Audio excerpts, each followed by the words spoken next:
Hey everyone, Jeff Lobb here, back again from Coach 52, but I am joined by a very special guest today, Mark Choey from HighNote. He's one of the co-founders of HighNote, but also has a deep history in not only being successful in real estate, but growing company acquisition and listings. And we're going to create this awesome series for you guys. First of all, welcome, Mark. Thank you, Jeff. Thanks for joining us. Good to see another Jersey boy in the house. Yes. Another Jersey boy. I'm from Jersey too. You're a West Coaster now, but man, I know you probably miss your Jersey days. I do. Great place. So I know a lot of people may have heard of you from HighNote, but also they may not know the deep history. And really, today's series we're going to kick off is really going to be about listings, because listings, we're talking about it all the time. You're hearing it probably all the time, and we want to give them a digestible piece of, where do we start? How do we get, we're talking about domination. You're going to talk about dominating your market, but give us some street cred of where you came from first about your own domination. Sure, absolutely. And maybe I'll just do this little intro bio first, just so people know who they're talking to and why am I allowed to talk about the subject and who I am. So again, Mark Choey, I've been in real estate for a long time. I'm a founder of HighNote, which is a new sales platform for real estate agents to win more business. I was co-founder of Climb Real Estate, and it was a really popular indie brokerage. And that really grew fast, grew to top 250 brokerage in the US in just 5 years, acquired by Realogy. And their promise was to create a new urban brand for Realogy in all 50 states. And I was the number 2 condo agent in San Francisco. Wow. And I did 114 listings, totaling 114 million. And I did not make up that number. That I literally did a calculation. I averaged them or summed them up, and it came out to 114 million, right around $1 million a listing. Yeah, not terrible price points right there. That's fantastic. Yeah, and it's gone up so much. I mean, it doubled since 2007. So, tons of awards, a lot of recognition from all the media outlets, Inman, T360, Real Trends, and Resas, etc. So, so that's a little bit about me, just a little intro about me, and I want to talk about what sellers. What you have to think about. You really need to think about your listings business as a business. And in any traditional business, there's a funnel. Yeah. There's a lead funnel. It's a whole hip. Yeah. And there's a top of funnel, which is widest. Yeah. The widest funnel is the top of the funnel, and it's getting everyone into the funnel. Then how are you going to take it from top of funnel to the middle of the funnel to the bottom of the funnel? Now, middle of the funnel is about conversion, right? Or drip nurturing. How do you nurture them? How do you bring them down the funnel? Yep. And then the bottom of the funnel is conversion at that point, right? It's like, how do you get this lead into someone that knows you and be ready to convert them when they're ready to sell? So you've got to think about your real estate listing business in that way. I've seen so many times, and I'm sure you've seen this too, Jeff, where an agent gets a listing, not in their neighborhood, they're somewhere outside of their neighborhood, and they're running to go do that listing, and they're farming and they're doing all kinds of things. But their plan is they're really probably not going to get another listing in that neighborhood again. Nope. It's out of their hood, out of their neighbor, out of their sphere, out of where they live, and they just go do it. But they don't think about like, hey, this listing should translate into more listings or more buyers. 100%. And the listing is the foundation of all of your marketing efforts. Yeah. The top agents. Interestingly, I was shocked in the past, we've come through a couple crazy years, but shockingly, and this is right up your alley. When I heard this, I just had to say something to agents. When I've talked to agents about gaining this leverage, a listing is so powerful to have for marketing, and you're going to cover some of that. But, I would hear them going, who has time to do the open house? And who has time to do this? Like, they're gone in 24 to 48 hours anyway. And I'm like, we're missing such an opportunity. You can't think like that. You can't take a listing, sell it, and move on. Yeah, it's the biggest mistake. It's the biggest mistake you can make when you have listings. Don't come every day. That's right. And they may come every day today or used to, but they do not. And so when we had a brokerage, I'm going to show you a slide that's really poignant for this. We had a brokerage and we had a lot of agents. We had about 100 agents. And our motto was every listing is your primary marketing vehicle. And every listing should lead to at least 3 more listings in some way. Maybe not today, but it should lead to 3 more listings. And each of those 3 listings should lead to 3 more each. And then each of those turn into 3 more. So you get the idea, right? Yes. And this is called momentum, listing momentum. You need to generate it.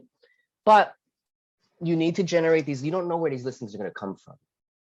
You don't know. So you need to also make sure these listings generate what?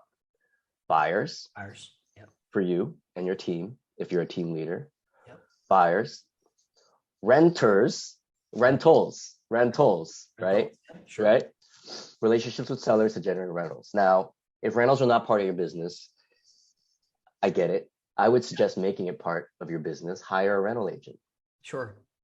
And tremendous branding opportunity too, which should be one of the biggest opportunities to market, right? So more listings, renters or buyers, and then huge branding opportunity. That's right. Rentals. And then if you don't want to do the renters, team up with a rental agent that represents renters, or send the renters to somewhere on your website or something that teaches them about how to find a rental, something, right? Because those renters, guess what, guys? They turn into buyers, right? And those landlords or those people you're helping rent, guess what? Those turn into sellers. So those are lead generators to your business. Think about it that way. They're top of funnel in a way. They're sort of not top of funnel, but they're like middle of funnel at that point, right? You're getting them into the funnel through your listing as a marketing vehicle. You're out there trumpeting your listing like this little girl here with her little megaphone, right? Yeah. So this is your top of funnel. And let me tell you, the biggest mistake is do not just MLS it. Don't stick your listing into the MLS and be done. You need to do a lot of extra marketing outside of the MLS for several reasons. One, you need to provide value over other agents. Any agent can just put in the MLS, obviously. Right. What else are you going to do, Mr. Agent, that sets you apart from agent A, agent B, agent C? Everyone can put in MLS. That's table stakes. So you need to do more. What are the other things you can do? Well, in my experience, and probably in your market and everyone's market, the best listing agents are the most prolific and relentless marketers. They do marketing on almost every channel or every channel you can think of. Every single social media channel, every single job, property listing website, syndicated to the nines, virtual tours, websites, at least one website, maybe a storyboard for it, a HighNote property marketing flyer, huge farms, print, signage, neighborhood events, all kinds of things are done, right? And you also have to find a way to leave this marketing up and online forever. Because guess what? That listing turns into a sale. And what does that sale represent? It represents a feather in your cap. It represents a piece of art in your portfolio. It represents an asset, your asset. 114 listings, that's what I did. I kept track because I kept on telling people, hey, I did 114 listings in San Francisco and I focused on one area. And that's how I became number 2 condo agent, right? Because I only did condos. Yeah. Anytime I had a house, $3, $4, $5 million, I referred it out. Really? Mm-hmm. Wow. I referred it out. Even if it was, a mile away, 2 miles away, you stayed special? That's too far. I specialized in San Francisco. Well, because in San Francisco, a mile or 2 miles is a big deal. It's a very small city and it's a lot of traffic. But I looked at it like that was out of my hood and not my specialty. I gave it to someone else to do. Okay. But the way I would handle it is I would get something back from them. Like, you give me your condo, I'll give you this house. There you go. Right? But I was also building a team and a brokerage. So for me to hand out these listings was strategic, right? It was sort of like we use these listings to recruit agents, to do favors for agents, to give it to our top dogs, to make them stay with us. You know, we were the rainmakers. So and by the way, rainmakers are the ones that have teams and they have brokerages, right? They're the ones that get most of the business. You end up building a team underneath you, and then voila, a team and brokerage is formed. So I would always refer out things to build my portfolio of condos because my goal was to be the top. I didn't get to number one. I'll take number two. I'll take number two. With those numbers, I'm sure you take them too. It's not like I'll take number two. But you see, you walk into a listing presentation or you meet a seller and you literally almost won the listing if you have a portfolio like that. They just want to see that you're not a crook, that you're actually a human being, that they like you, they trust you. And that's easy. But once you have gotten over this one and done thing and you stacked your listings, you stacked your listing experience to the point where you have a lot of listings and say, I've done 10 in your neighborhood this year. Right. You're going to be winning these listings hands down. But that kind of result starts from the strategy. Yeah, because you're going to get some that say, you know, I can almost hear the minds of maybe those watching like, yeah, well, that's great when you have that kind of portfolio, Mark, but, you know, I've only gotten 2 or 3 listings in that area or 5. But you also started at 0, right? You started at 0 too. There was a day you had nothing as far as listing inventory. So if you do these strategies, it builds 1 to 5, 5 to 10, 10 to 20. That's right. You've got to leverage it. If you don't, you miss the opportunity. You have to leverage it. So here is what I'm talking about. First of all, the funnel, right? And you have to think of it as a business. Top, middle, bottom, right? You have to think of it like a sales funnel, and you need each of these stages built out. Top is how are you going to do broad marketing? How are you going to reach everyone in your market, right? Middle, that's awareness. I don't care how. Postcards, A-frames, television ads, newspaper ads, magazine ads, social media, TikTok yourself to death, whatever it is, become mayor. My strategy was I moved into the neighborhood. Okay. Yeah. I moved into a building, 650 units in that building. Wow. So when I went to work out in the gym, I was doing marketing. When I went to my car, back and forth from my car, I would deliberately carry my A-frames, pretending that I was bringing it back from my car to the house. Awesome. Despite the fact that I wanted to leave it in the car, but I was like, wait a minute. If I walk from the garage to my house, to my unit on the 16th floor, and I just take the elevator, no one sees me. I just jump in the elevator, straight up, and I'm like, no one even knows I'm an agent. No one knows. Like, how am I gonna? Wait a minute, how do I get in front of people? Well, I got an idea. I'm going to pretend to carry my A-frames back and forth from the house. So I would carry them around and I would take the long way home. There was 4 buildings in this complex. Wow. And I would literally go from building A, B, C, D, and I would ride the elevator up and down, go to the lobby. That's what I would do. That's awesome. People would laugh at me. And they were like, I would tell the story to my agents. I'm like, look, my point is you need to get known. You need awareness. You need to walk with that side. And I rode an elevator one time in not the building that I lived in the other building, the D building. And guess what happened? Someone got on the elevator and saw your signs. That's right. And he was a renter in the building. And he goes, hey, I've been seeing your signs outside a lot, and I'm so glad I've been meaning to call you. I want to buy a condo in the Millennium in San Francisco. And if you know the Millennium, it's the one that's sinking. Oh my God. Really? Yeah. It's the one that's sinking and tilting. It's all over the news. And I'm sure some of you have heard of this, but it's tilting and it's sinking. They built this building in landfill, like a lot of buildings in San Francisco, but they did not drill all the way down to bedrock. And anyway, that's a whole nother episode, Jeff. That could be a whole, wow. This guy was an executive, former CEO of United Airlines, and current CEO, I think, of XOJet or something like this, some private jet company. Yep. And he was a big time executive. He bought a $3 million home there. Wow. And all because I was carrying my A-frames back and forth from the car up the elevator to my house. And $33 million purchase. Okay, 2.5% commission after split, 50, 60 grand.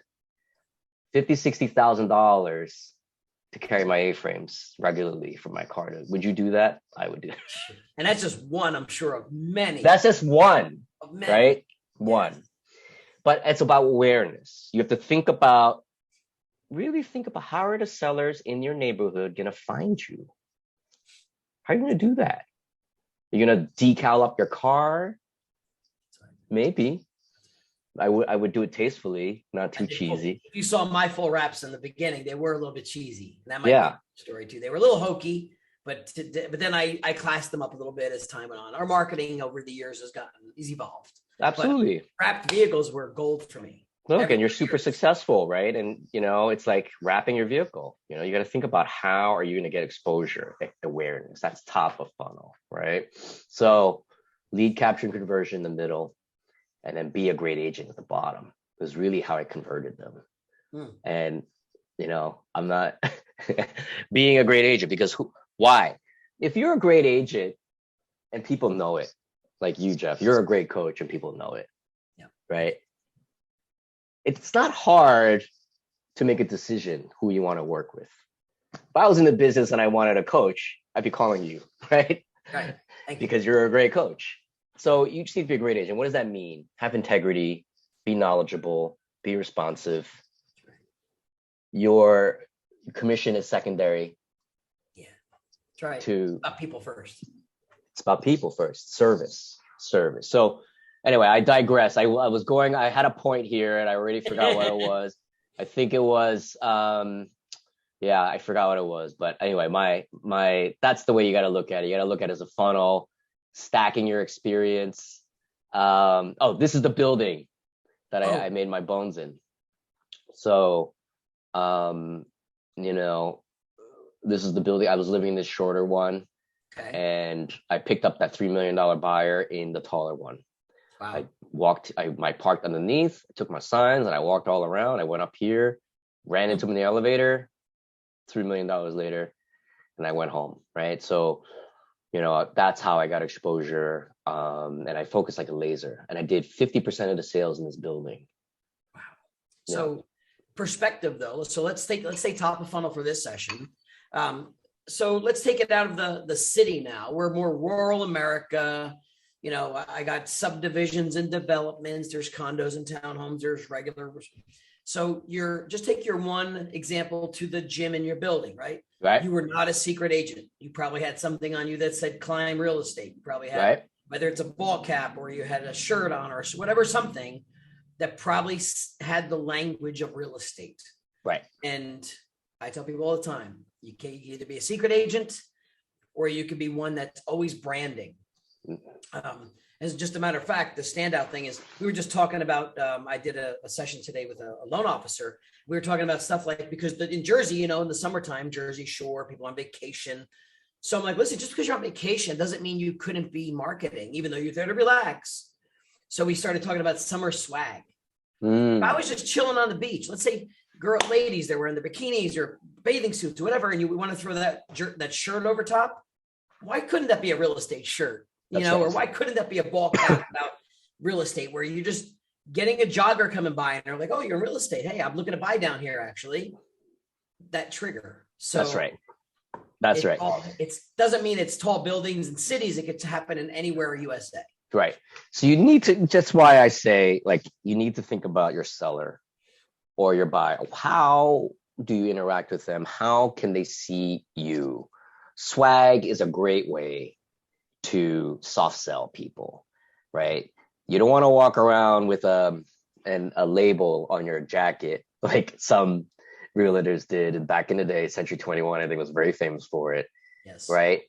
But you want to find a way to label yourself a real estate agent without really doing it on purpose. Like you're carrying around something that gives a signal that you're a real estate agent.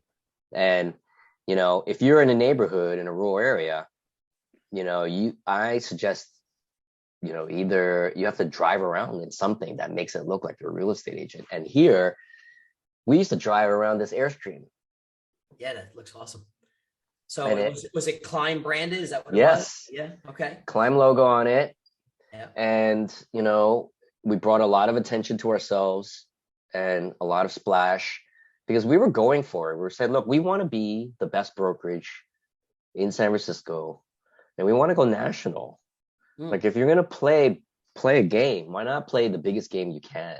Yeah. If you fall short, I'm sure you've exceeded what you would have set if you didn't play a big game, right? So we said, let's just go and, you know, create this. So like, you know, a lot of people could put stickers on their car or whatever. I think that's a great idea too, but you got to find out a way, swag, water bottles, something, you know, maybe you're at the beach and you have a big picnic blanket and has your logo on it, or you're wearing a shirt that has it, or your hat. You know, I have a hat. Where's my hat? I wear this hat all the time. And, you know, it's a golf hat, you know, and it sort of says HighNote. And they say, what's HighNote? Well, oh, I'm glad. How do you know about HighNote? Oh, I forgot it's on my hat. Sorry. Oh, yeah. Then I would explain it. And then they're like, oh, that's fantastic. I need that. So, you know, you just never know where you're going to pick up a listing or buyer. And you need to always be visible and always be out. You need to be distinctive. You need to be known. When someone says, I want to buy in Summit, New Jersey, I think that's the county you're in, right? They think Jeff Lobb or Mark Choey or whoever, right? And so you need to have that association, that brand association. That also goes with your look. How do you look? You need to have the same look everywhere you roll. And I said to myself, all right, I have a bald head. Yep. And I'm going to wear glasses, dark frame glasses. And I'm going to dress a certain way all the time. If I take off my glasses, I have a very different look, right? So I always wear glasses with my bald head and my hat. And that's my look. And you need to be, that's your brand. That's your brand. So, you know, the other thing in rural areas, the most obvious thing you can do is A-frames. And when you're starting off in your business, let's say you have one listing. Well, you don't know when you're going to get your second listing. So you might as well market it like it's your last.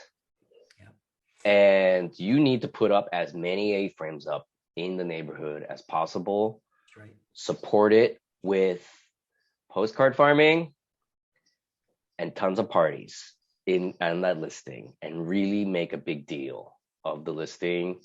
Get in front of neighbors, learn who these neighbors are, get to know who their kids are, get to know their situation, build a relationship, be the mayor of that area. And again, if you're just like, well, I can't be the mayor of that area because it's just my only listing there and I don't plan to have another.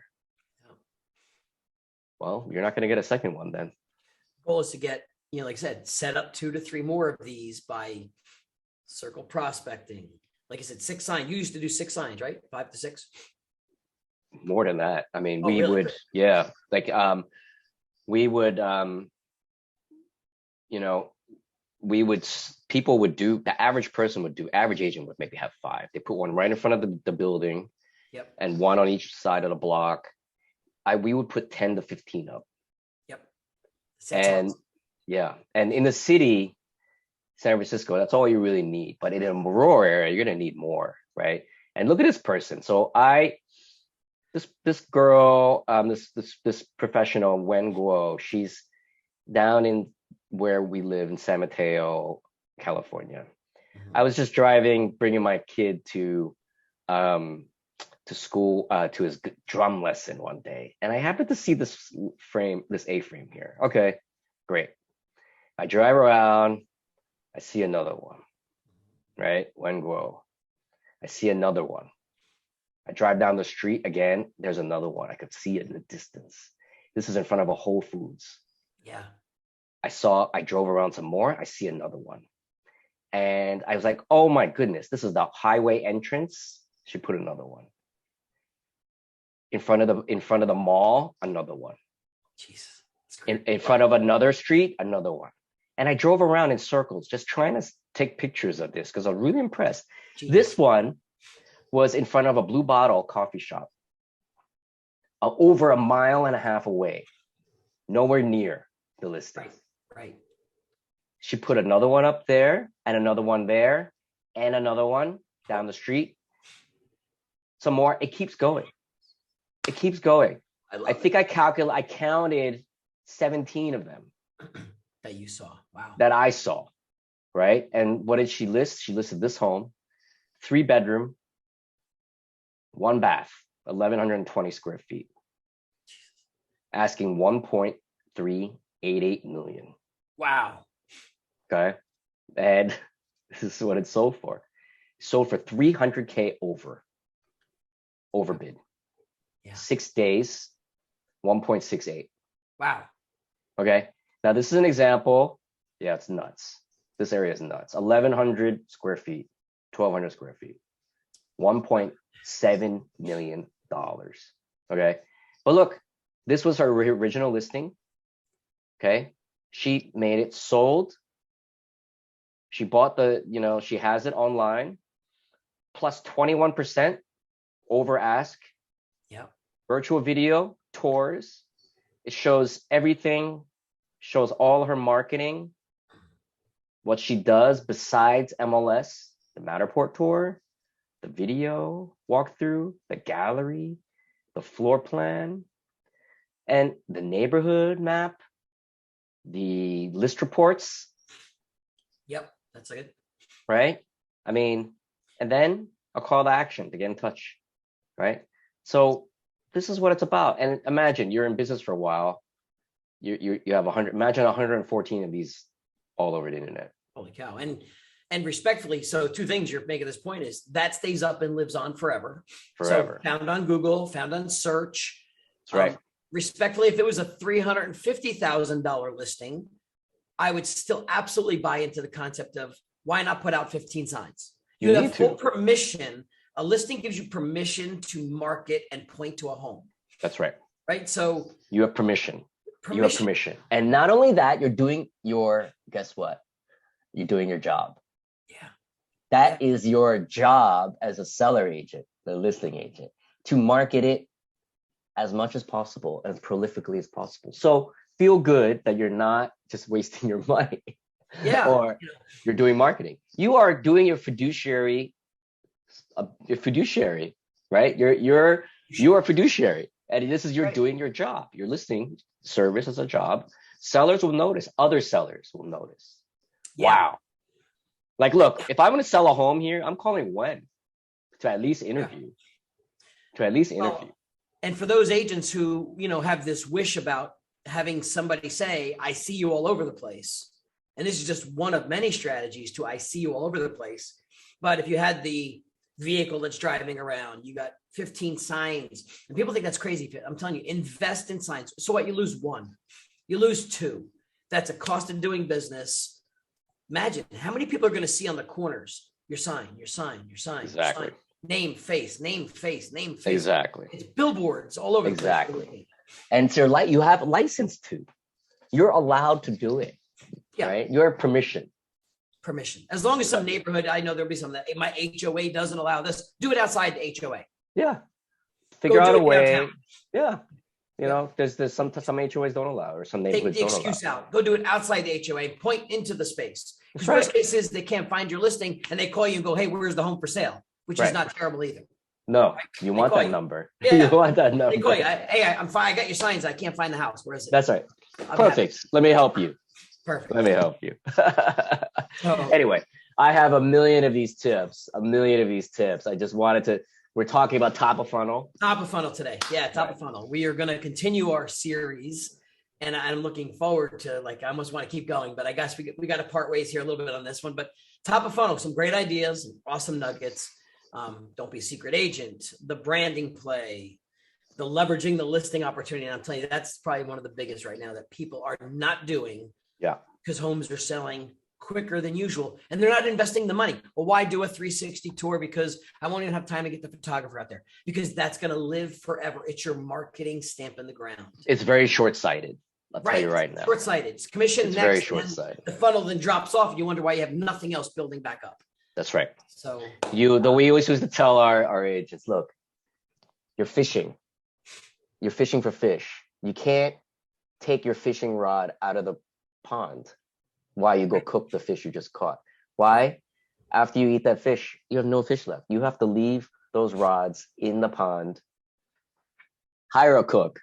Right. Hire the cook, which is a good problem to have too. Right. Well, listen, we'll wrap up this part of the series. So for those watching, there'll be next part, series 2. We're going to get to the middle of the funnel, get into more nuggets about the marketing and the details. But I couldn't be more thrilled with the first series. I'm excited about it, as you can tell. It brings me back to, like, almost ready to get back out there and do it again. Almost. Almost. Some days we're like, do we want to do it? But yeah. But anyway, I appreciate your time. Thanks. We'll see you on the next round. And I'm looking forward to more nuggets. It's Mark from HighNote. See you soon. Thank you, guys. Thank you, Jeff. Thanks. All right. Hey, welcome back, Coach 52. This is part 2 of the series. We're talking about listing domination. And I'm joined back again with Mark Choey from HighNote. And we're on a roll. Our first session, I don't know, I was pretty excited about, Mark. Some nuggets in there, top of the funnel. And today we're going to cover what? We're going to go down a level on the funnel. We go middle. Where are we going today? Yeah, I think so. I think we go middle, right? Top of funnel. And by the way, I'm excited to do this with you. It's great to see you again, and especially so far away, East Coast, West Coast. I'm glad to connect again. Yeah, but yeah, you know, last time we talked about top of funnel really, and how you get awareness, you know, for your sellers, right? How do you build awareness with your sellers and treating your business like a funnel? Yeah. You really picture it like a lot of agents don't do this. We intuit it though, right? It's intuitive, but they don't think systematically like this. Like when you meet someone, where are they in this funnel? Top of funnel, middle of the funnel, or bottom of funnel? And just as a recap, top of funnels is everyone that you're reaching. That's right. Middle of funnel are leads and how to capture these leads, or how to capture them down through the funnel. How do you nurture them? How do you nurture them, right? Yep. How do you turn the people you're reaching into customers? And then the bottom is turning those leads into the customer, right? So, you know, so middle is kind of like staying in touch, right? How do you stay in touch with them? That's right. Yeah. And I think, you know, I think some agents might look at it as, I mean, to me, a funnel makes more sales approach, but I think they look at it as maybe as warm, hot, or cold. You know, it's a hot lead, it's a warm lead, but not from a funnel perspective. Definitely not from a nurturing perspective. So right. And I think that's one of the fallacies, is that when you think of it as like hot, warm, or cold. Well, let me ask you something. If you met a seller who is a $10 million seller, they own a $10 million house, but he's not ready to sell for 3 years. Yeah. Is he hot? Is he warm, or is he cold? Or is it cold? It's wrong. I don't know if it's the right way to categorize it. You know, hot, warm, and cold makes it seem like, you know, it's an urgency thing.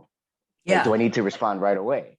Yeah. Right? Hot means now, but he said he's going to commit in 3 years, and it's a big property. To me, that's hot. That's hot. Yeah, it's hot. So, right. But it's, I think the issue with I find at least, is that it doesn't make people think long-term.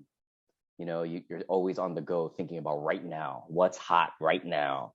Right. But then you got to think about long-term too. How do you turn those cold leads into warm leads to hot leads? Right. So anyway, that's what we teach, and the middle of the funnel is really about maintaining touch with your sphere and your neighborhood. And what, if you think about it, I'm going to go back to this slide, sellers. Think about it. If we're getting listings, you need to meet sellers, obviously. So these are the four main ways that sellers find their agents. One, referred by a friend. Yep. Two, an existing relationship, like you've already helped them before. That's right. Right? Buyer agent, maybe leasing agent, or sold something before. They found you through a search. They don't know who you are. Nope. Or maybe you already market to them somehow. Yeah. Maybe you already market to them somehow. Like they get your newsletter, they get your postcards, they see you on the street, you live in the same building with them or in the same neighborhood, they see your car, they know it's you, right? Do you have a distinctive, Jeff, when you were doing it, did you have a distinctive car?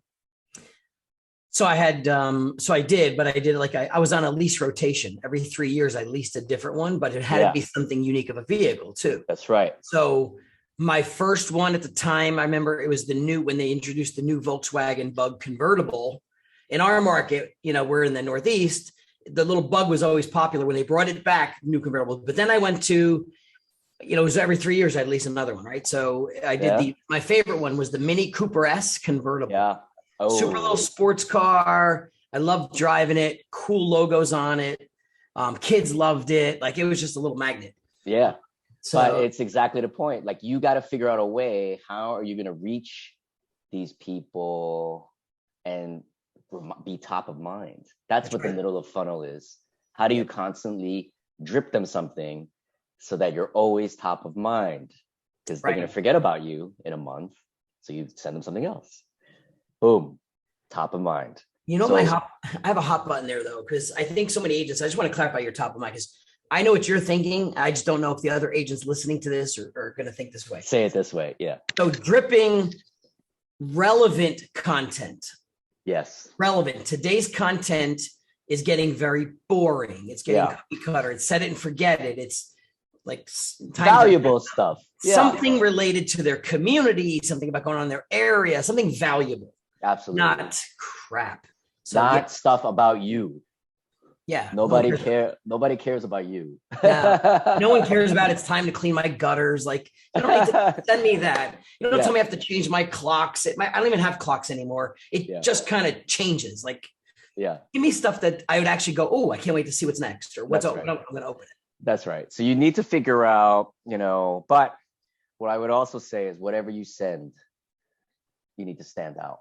It needs to be different than whatever other agents are sending in the area. Is it a market report? Well, it's got to be a different type of market report. Are they sending refrigerator magnets? Well, maybe don't send that. Right. Send something helpful and useful to them that's going to be of value. Now, how do you reach sellers? They are at home and they go out to work and they go out and buy their groceries. So that's why we talked about the A-frames. Yep. The A-frames is a form of middle of funnel type of activity. That's right. They see you. Now, if you focus in an area, just like we discussed last time, the chance of them seeing your A-frames again are very, very high. So that's why it's so important. That's why I espouse focusing and making sure all your listings are in one area, so that your marketing efforts are concentrated. Because why? If you have 1, 2, 3 listings in the area and regularly, and your signs are always out, what do you think is going to happen? What do you think is going to happen? Perception. That's right. Like you own it. I see you everywhere. That's right. And that's why I always say, move into your neighborhood. It's a form of middle of funnel type of work, right? Yeah. It's a form of it. because they see you. You go throw out the trash, they see you. You go drive to the coffee shop, they'll see you. It's a middle of funnel type of activity. Now, I'm going to go over this one slide, and it's everyone, it's funny in this digital world, this is probably still the number one way that you can reach sellers. And why? Because every seller opens their mail. Still do. You know where they are, mm-hmm. right? And it works. Farming works. And what I would ask you to do is you take your current farming budget, you throw it out the window, and this is what you do with it. You double it. All right. Especially when the market starts slowing, mm-hmm. right? You quadruple it.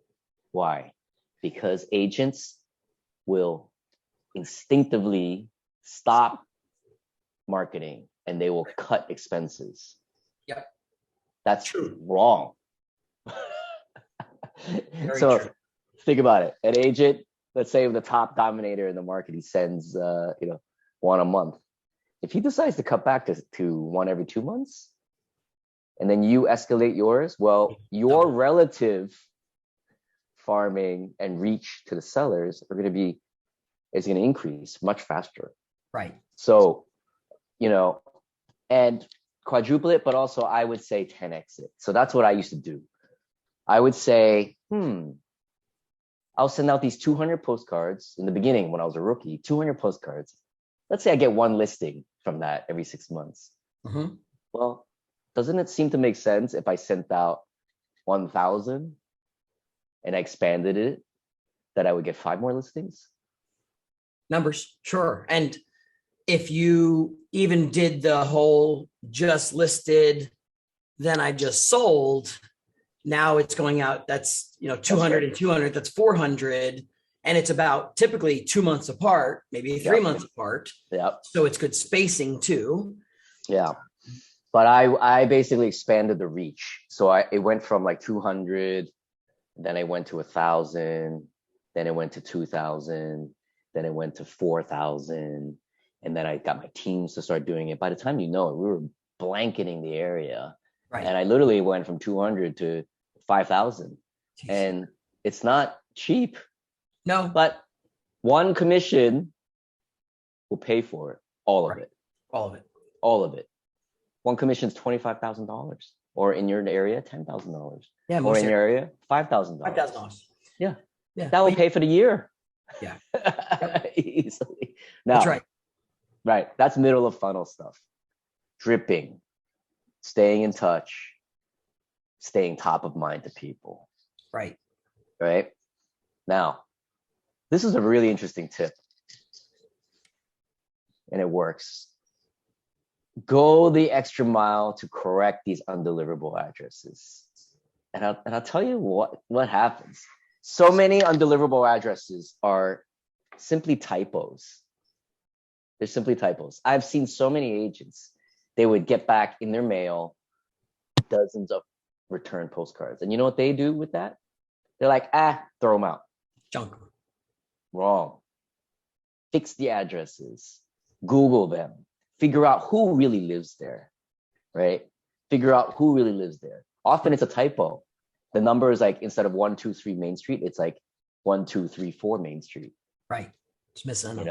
It's missing, or I got too many. So you fix that. And you know why? I'll tell you why. Right? First of all, don't just throw it away. Take some time to correct it. And they're all simple. A lot of them are simple address errors. Why? Because if you do that, you'll be the only agent to reach that person now. Yeah. Right? And so all the other people you're fighting with, all the other agents you're fighting with to get attention from this one seller is all of a sudden going to only see your postcard, assuming everyone else doesn't fix theirs. Yeah, most people don't. Yeah, exactly. I can't tell you how many times I fixed it and I got calls. Yeah. To someone that I just fixed the postcard to. They're like, hey, you know why? Because they've never received postcards. Yeah. Because the error was always there. Anyway, that's a really small insignificant tip that actually is very significant. Yeah, very significant. There's one thing with farming and prospecting. I like your opinion on it too, but I think there's one thing significantly missing in our postcard marketing, and it's usually a good call to action. Something that's a deliverable of free, because let's face it, they don't necessarily always want to talk to a realtor. They're not ready for you yet. They're just still, top or middle of the funnel. But if you had, and I'm not saying, and I see so many people that do this, if you want your free CMA, call me. Or if you want your free market analysis, call me. Well, guess what? They don't want to call you, because if they call you, now they got to talk about this and they're going to be sold, and they don't want to be sold. But what if you just had like that QR code that said, find out all of the neighbors' homes in your area that sold and how much they sold for. Right. Free report. Boom. QR code. Right. QR lead code. Capture exactly. page. Boom. Now lead capture page. Now at least you're going to find out in that farm area who's at least maybe paying attention to stuff, or but it's got to be something that the consumer would want. That's right. And it's got to be one of my agents the other day, we were working on these calls to action. She said she's got 5 things you need to know, or 5 mistakes homeowners make when they put their home on the market. Don't make these mistakes. Find out here. Wow. QR code. Boom. Yeah. That's so good. You've got a lot of people will do QR codes to landing pages, but also to HighNote presentations. Yes. And those presentations are really landing pages. So a lot of people do that. Yes. Yeah. So it's great. It's a great idea. I like that. Because a lot of people just listed. Who cares? Right. Yeah. Right. So, all right. That's a great idea. Here's another way, middle of the funnel. When you have a listing, I don't know how many people of your clients do this, Jeff, but holding special events for the neighbors. Not many in this market, or at least every market's different. I work all over the country, but not many. Only maybe in the higher elite areas, they might do something, but that's still not often in this market. No. Yeah. No. It's the best way. And here's what you do. What we always did with every listing. And not only is a good policy to have, because why? Every time you sell a home, you tell your sellers, this is what you do. You hold a special event for all the neighbors around here to announce, and we call it a twilight open house. It's after work. So It's after work. Why do you do it after work? Because those people that come after work, when they drive home and they stop at the home on the way home. Yeah. Right? Yep. These are the people that don't have time to come on the weekends. That's right. Right? That's really cool. Yeah. And guess what? You're going to meet the neighbor. You're going to meet the neighbor, someone in the neighborhood. This is going to be top of funnel and middle of the funnel type of work, because why? That neighbor probably received your postcard before if you're set up as a neighborhood expert. That's right. Yep. So come check out the home. What neighbor does not want to see the neighboring home? Everyone wants to see. Yeah, just to see. Yep. Great, you're selling it for $500K. Let me see how that compares to my home. That's right. Right? Now, what you do is you don't send a postcard. I send a letter. And I get a letter written. And what I do is I don't put labels on the letter. I handwrite the address on the letter. Yep. Why? Because it gets opened. Yeah. Anytime you receive a letter that has like a computer printed label, and it has a realtor from a return address, it's kind of suspicious. So I always handwrite it. Now, if you don't have time to handwrite it, there's this great company called Addressable. Let me see if I have it. Oh, it's not on here. It's coming next. And it's a robotic service where you upload letters. The robot will handwrite the letters for you and send them out. And the reasoning is they get opened. Yeah. They get opened and read. That's right. Because postcards, very often, if you send too many, they're just going to throw them away. Right? So you send a handwritten letter. You mix it up. You can't send postcards all the time. Send postcards, now a letter. Right? Yeah. And it's a special invite. Now, do something cool. Wine and cheese. That's what we do in San Francisco. right? Do whatever is appropriate for your area. Yep. But when they come in, it needs to be presented like an open house, right? And you Okay. invite, also what do you invite? Other agents too. Sure. Why? It's their first open house, right? That's right. Yeah. Make it an open house. You might as well start selling it, right? And guess what? If no one does it in the area, perfect. You do it in the area. It's going to make you stand out. They drop in after work. The letter is just yet another reason to reach out to someone. Remember, top of funnel, middle of funnel. That's right. Meeting them in person is the goal. You will be surprised how many conversations you'll have with these sellers who have some other need. They'll ask you, hey, you know what? I noticed that the owner, they just had it repainted. Who's the painter? Yeah. Perfect. Give me your number. I'll get back in touch with you. Yeah, I'll get it to you. Yep. Yeah. And great. I was thinking about renting my home. What do you think mine would rent for? I'd be glad to let you know. Give me your number and email. Let's set up another time. Yeah. Boom. All of a sudden you have another lead. Guess what? I'm about to sell and I'm interviewing agents. Can you come by next week? Boom. Another one. And this is how you build your business. Yeah. Make them meet you. But you have to use your listing and be aggressive. Because think about it.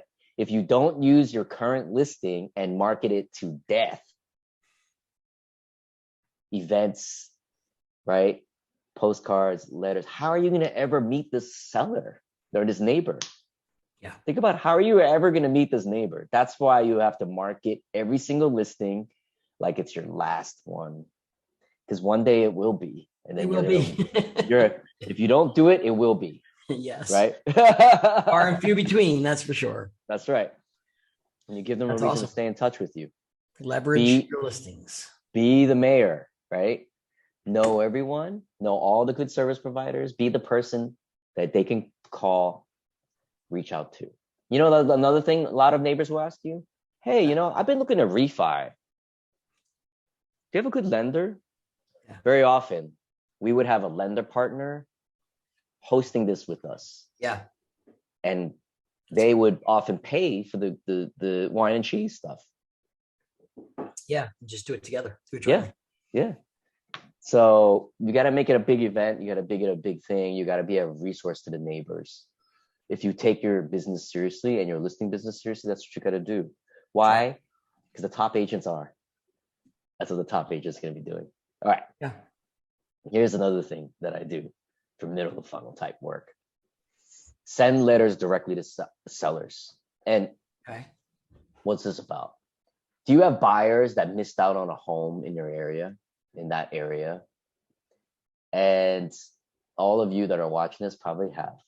Right. Now, there are all these other homes in the neighborhood that are just like that home. Why not send them all a letter? Yep. Directly and say, hey, Mr. Seller, I have a buyer that missed out on this home at 123 Main Street. They are serious and want to buy in this neighborhood. I'm just writing you a letter, doing a service for my buyer to see in the off chance that you might be interested in entertaining an offer. And let me tell you more. This is the letters we used to send. Yeah. Right. And in this building I used to work, right? They're tall building, 30, 40 floors. Well, if a buyer missed out on floor 24, 24D facing one direction, right? Yep. Well, isn't 25D an option for them too? Same look. Yeah, same view. What about 23D? What about 22D? What about 26D? So I would just mail letters to all those neighbors. Okay. And let me tell you what's the purpose of that. There's many reasons. Okay. And you use Addressable for this, right? You use a handwriting mail service. Okay. And why do you do this? You're trying to get your buyer in, but not only that, you're trying to tell that seller, you are an active agent in the area with buyers. Right. You know how many sellers want to sell their home quickly, off market, without the open houses and without the showings, without the staging, without the painting. They just want a hot buyer. So a bunch of times in a hot market, I would pick up a seller who's like, you know what? I was thinking about taking advantage of this hot market. Who's your buyer? Can I show them the property? One showing, offer, done. That's right. Happens so many times. Yeah. And there's a value to that too. There's a huge value. Absolutely. Not having to go through all that, the anxiety and the people coming through their house. Some people are really not. I don't want to do it either. Yeah. You're telling me, as an agent, I want the instant offer, right? And but let me tell you what happens if plan A doesn't work, which most times it doesn't, right? It's not always going to happen. The seller's not ready to sell. Okay. Right. But that seller, I can't tell you how many times a year later or a year and a half later, that seller called me and I walked in the house and, called me to sell their home. Yeah. And I said, how'd you hear about me? Oh, well, I received this letter from you a year and a half ago. That's right. And you seem like someone that's active in the area, and I received your postcards and I see your open house signs. That's right. And I got this letter. And I just getting around the call to you. And I want you to take a look at my home. So it all adds up. You have to stack, you have to do the marketing, you have to approach them many different ways, right? And you got to do the work. These letters are critical. These letters are critical to getting business. Why? So many other agents are not going to do this. And right. Again, what is the point of that? Be different. Stand out. Be better. What was the name of the you were using? You said you use Addressable, which is the handwritten company. Addressable. Yes. Okay. Just because I want to make sure whoever's listening, Addressable does the handwritten. Absolutely. Stuff for you. There's a few others out there on the market that'll do other handwritten, but if you want to go down that path, which is a great option. Yeah. I just want to make sure they heard that because I know you talked about it, but Addressable. Yep. Do they do any of the mailings or they just do the handwritten stuff for you? No, they'll send it out for you too. They do everything, right? Handwritten and send it out for you. Done. Right. And the templates and everything else. And Addressable. There you go. Addressable. Yep. All right. But again, most will not sell today, but they'll remember. If you keep 6 months from now, 8 months from now, 2 years from now, they're still hanging on to your stuff. That's right. Good. And your buyers would like that too. And your buyer, guess what? What's going to happen? That buyer is going to tell their other buyer friends, my agent sent a letter out to all the other neighbors. Yeah. Does your agent do that? No. Cool. All right. So we're middle of the funnel. Is there more middle or are we going to get ready to wrap to the bottom? Because I want to save the bottom. Yeah. Let's see. I mean, this is more middle. Let's talk about more middle stuff, right? This is middle. Yeah. You gotta, with your existing listing, right? And this is if you have an existing listing in the area. Right. You got to squeeze every last drop of marketing out of that listing. Okay. Yep. Why? Listings don't come every day, right? You need to market it to death. Don't just send a just sold postcard either. Okay. It's not enough. Figure out, right? I mean, you should, but you got to also figure out how you're going to stay in touch with those sellers after you send a just sold postcard. Don't just be like, send it one time and then hope something's going to happen. They're going to call you one day. You need to keep dripping. So if you send it one time, think about it as a long-term proposition. You need to figure out what your strategy is for the next time and the next thing you're going to send when you don't have a listing, because it's going to happen, right? So don't just think about just sold, done, move on. Wrong. You got to think about how are you going to nurture that person, right, into eventually selling with you. And the only way to do that is focusing on a neighborhood, right? Yeah. Focusing in an area. And if you don't have a plan to nurture the lead, think twice about doing it. Because it's just you're really betting on a long shot that you said it just sold. Yep. And they're going to happen to call you that one time. This is a long-term game. You don't see results from farming for 6 months to a year, usually, in my experience, right? So if you're in a neighborhood and you don't plan to be there or plan to market and sell to that one homeowner getting your farm or just sold postcard, don't do it. Yeah. Think about how you're going to stay in touch with them, you know? If you want to take them to even a little bit more, you know, some of today's new ed stuff too is in that neighborhood, you can get your Facebook group, neighborhood group going about the neighborhood.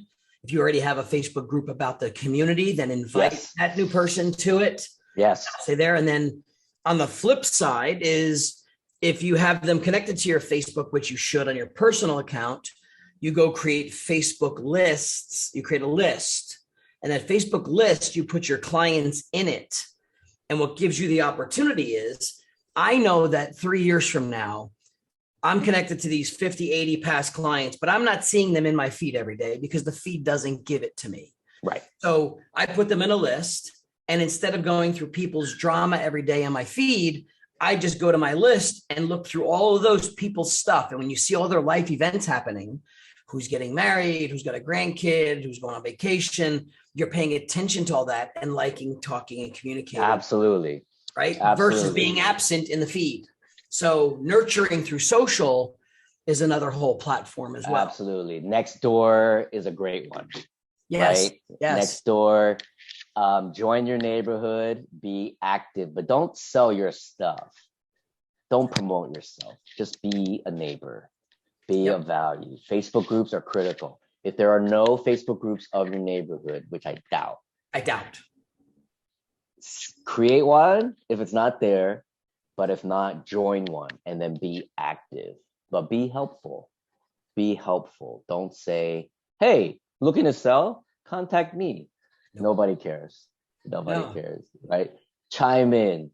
Look like you're helping. Clean up things when there's a problem. Fix things, provide, if people ask, provide market values, provide rental things, right? Talk about positive things that are happening in the area. And if there are negative things, talk about how you're going to fix those things. Yep. Right? Look like you care, be visible. Be visible. Just because there is probably at least one in your market of a group. I created a group in my town for a different reason, but there's probably 4 in my town. But I created one. And it has a bit of a different spin on it. And I've got, probably a couple thousand people. What's it called? It's called Freed and Truth. Ooh. So in Freedom, where we live, there's been a lot of, let's just say, groups that if they don't like what you have to say, they remove you. If you have an opinion, they just block you. And there's been a lot of resistance about getting the correct message and giving people a voice. So I created Freed and Truth, where people, even though I don't have to agree with them, and they don't, as long as it's maintained in a way where they have a voice and it's respectful, we're getting a lot of engagement because they know that they can see everything in both sides of what the issues are, and it's not being manipulated in the other groups. Right. So, so there's always a reason to put a different spin. If I was on the real estate side, I would create a group around that because I know I'd be providing value that's different than maybe, just a bunch of ads of landscapers trying to get business or people whining about the school system or whatever it is. Community stuff, what's happening. You could always add value and still build a group, even if there is a group. You're just going to be better at content. Absolutely. And you're going to have your own audience that you control. You're the messenger. Absolutely. Don't be intimidated by that. Absolutely. So the it's great that you brought that up. But I always like to, bring up the old school methods. This is where they marry. Well, yeah, this is where they marry. Exactly. And when I was doing business, social media wasn't a big thing. It was a big thing, but not as ingrained into our personalities and our lives as it is today. It is a must. And I think the groups, the Nextdoors, there was this one that came out. Do you remember the one where you had to check in a lot? What was that one? Foursquare, I think it was. Foursquare, yeah. They were in San Francisco, actually. That's right. So we used to have races to check in. That's right. To check into places. And then they would have competitions, like who checked in the most. So then the agents would spend a lot of time trying to check in to see who's the king and mayor of that. That's right. It gave you actually, you're the king or the mayor of that. Right. So you have to figure out how you're going to check in. And here's another good one. Yelp, right? Reviews. Reviewing everything in your area. And Yelp allows you to review buildings. They allow you to review parks. Right. They allow you to review all the restaurants and coffee shops and everything else. Everything in your area, they're going to allow you to review, right? So we used to always review things all the time and give compliments, of course, right? You never want to be that negative person. But you got to think about, like, how are you going to get that next listing and nurture people, right? It's not just CRM, leads, import, and then drip emails. Everyone is sick of your emails. Very true. Very, very true. Everyone is sick of your emails. You know what? I just tried something new today, and I'll send you a copy. I just started pumping them out today for reviews. Was getting video reviews, or the attempt to get video reviews. So I just created a video ask. It's a video ask. I use video ask. Yeah, video ask, right? So yeah, I just set up a video ask. I could text a link to somebody and it steps you through. If you don't have to do video, they prefer video, but you can do a text review. But it's you saying, hey, it's Jeff Lobb. Listen, I so appreciated working with you guys in the past. And I know you can give me a review anywhere, but I would love a video review of you right here. Just kind of, it prompts them, it records it for them. It's like, well, right there. So video ask is amazing. And that's something awesome. You would do, a great thing to do after the sale, right? Correct. After the sale. That'll be our end of our last bottom of funnel. Absolutely. Our next session. All right. So to kind of recap, it's not just one thing. It's multiples. It's leveraging your listings. It's doing things other agents won't do. It's taking the approach of a lot of outreach. It's not just postcards. It's not just digital. It's social. It's all these things in one. And not only is it showing, I love the fact that, so many people used to make me nuts. I got 3 buyers that's looking for a home in so-and-so, but I can't find one. I'm like, so what are you doing about it? Like, what are you doing about it? You're like, well, I don't know. I check the MLS every day. I'm like, stop. No. Dude, go to work. Go to work. Go find the home for them. You've got 3 people waiting to buy in that area. Write a letter. I don't care if look, we can talk old school. I knocked on doors for a living. Not saying you have to, but it still works if you wanted to do it. It still works. You talk to people and then letters, go meet somebody, go find, you have people that want something on the shelf. You need the inventory to sell them. That's right. Go to work. The other thing we used to do too is, every neighborhood is probably similar. The amount of agents that work in that one neighborhood are few and far between. They're very few. It's a club. 10, 20, 30 agents. Right. You need to stay in touch with these agents and be of value to them. They also need to know that you have buyers all the time. Yep. Why? Because that listing agent, when they get a listing in that neighborhood, who do you think they're going to call? They want a quick sale. Yeah. They want a quick sale with an active buyer, right? They want that hot buyer. And if they know you have that hot buyer, they're going to call you. And then guess what? You're going to get that sale first, and the other agent is not going to get the other sale. So MLS is the last place. Well, it's the obvious place to look, but you need to look on not obvious places. Yeah. And staying in touch before you come to MLS. That's right. Absolutely critical. Critical. And then others is calls to action. Make sure you get a call to action. And you could do a call to action to a HighNote page, to a link on HighNote, whatever it is, QR code, get them to respond, give them something of value so you can get them into this funnel of yours, right? So what other things do you hear that people like to do of value besides market reports, refrigerator magnets? What are some other things that you think people like to do today? Some people are sending things that, kind of doing a tease if you're looking for your first investment property, trying to get homeowners to think like, hey, if you're looking for your first Airbnb project, we've got some other homes you might be looking to purchase. If you didn't know you could be an investor, you could be. Right. That was one approach. We used to do also, there was a, we would send things to remind people about their property taxes.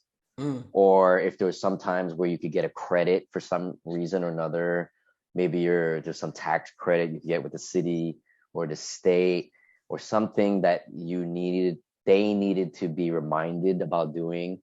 We would always write a letter and tell them, hey, don't forget, you have 30 days left to file for XYZ tax credit or XYZ promotion. Something like that that's helpful to them. or when the market was going down, we would offer a property tax reassessment service, because in San Francisco, people didn't want to pay property taxes on a home that was worth 1 million when it was now worth 800,000. Sure. So, but there's a process on how to do that. Yeah. And so every homeowner wants to know what that process is, right? But they don't know. So great way to reach out. And so you got to think creatively like that. You got to think, how are you going to be helpful, right, to that seller? And then I've design a campaign around that. Do you know Ernie Graham that created HomeBot? Yes, I love Ernie. Me too. Ernie goes back to his corporate days, but he did a nice job with HomeBot. HomeBot's becoming a really good value prop. Absolutely. Because the consumers, I even love it myself, because it's so cool to have not only just mortgage data, it's your mortgage data, how much you have left on your mortgage, but it shows you all these cool ways that you could either save money. Did you know if you paid an extra $200 and you hit a little drop down, it's engaging, interactive stuff about your finance that you're getting on a monthly basis. And then it shows you comparable homes. So that's a really big value. I know agents you got to partner up with a loan officer too on that one. Yep. Yeah. But that's a great middle of funnel. That's a great middle of funnel way. Absolutely. Absolutely. Good. Yeah. Good. So those are, man, there's nuggets flying all over, but let's wrap this baby up for getting ready for series 3. Series 3, we're going to come back and talk about now bottom of funnel. And if you had to define bottom of funnel, it's going to be what? It's going to be after the sale. Is it closing? Where's that bottom look like? The bottom is you've been nurturing this lead for anywhere from 1 month to 10 years. Yep. And they're calling you now. They're calling you back. Okay. But you are in competition with other people. Yes, you're competing. Right. It's so always the case. How do you win? I'm going to talk about a lot of techniques, but HighNote's a big one. Of course. But there's many ways to do it. Yeah. But the idea is it's the most important part of your day. You have a lead calling you and they want to buy or they want to sell. Yeah. If you don't close that lead, it's zero. That's right. Yeah. All that work over years. Now you're competing with 2 others and you don't get it. That's right. And this is why we created HighNote, because it's the highest leverage situation you have in your day. It's kind of like when you these money ball statistics in baseball and in basketball where they talk about leverage. Yeah. Like the situation is high leverage. So what they decided to do in baseball, the closers, you're a baseball fan, right? Yeah. So they used to always bring him in on the 9th inning. Yeah. But what if the game is like way out of reach, 5-0 or 5-2? Mm-hmm. You're wasting the closer. That's right. But so many times the leverage situation was in the 7th inning, right? It was bases loaded. Yeah. A hitter up. You need your top guy there. Top guy. At the highest leverage point in the game, that's when you should bring in your best closer to shut them down. And so they changed the way closers are used. They bring them in earlier, right? And sometimes they bring him in now in the 1st inning. Yeah. The closer is now the opener. yes. Because sometimes you have your best pitcher sitting on the bench, not doing anything, especially when you're losing. Let's say you're losing 10-0. Well, your closer never got in the game at all. It doesn't make any sense. So my point is, in baseball and sports, there's leverage situations, points in time where leverage is the greatest. And for a real estate agent, the leverage is the greatest when you have a lead that you've been spending a lot of money on finally calling you. Now it's game time. And you have to close this. So that's what HighNote's for. And we'll talk about that next time. Awesome. That's our next round. Okay. So thank you again for your time, your energy, your tips, your strategies. Love sharing it with you. We'll catch you on the next round for series 3. See you back there. Thanks. All right. Welcome back, everybody, to our Coach 52 platform. This is our series 3, Listing Domination with Mark Choey from HighNote, founder of HighNote, but also listing extraordinaire, masterful from the market. If you saw series 1, which you should start from the beginning, you know his story, and he's done a great job building his business. So I'm excited to get to the bottom of the funnel, right, Mark? This is the bottom. of our funnel. Exactly. So. Great. Awesome, guys. So excited to share with you some of these tips and tricks. And, I personally did about 150 listings in my day.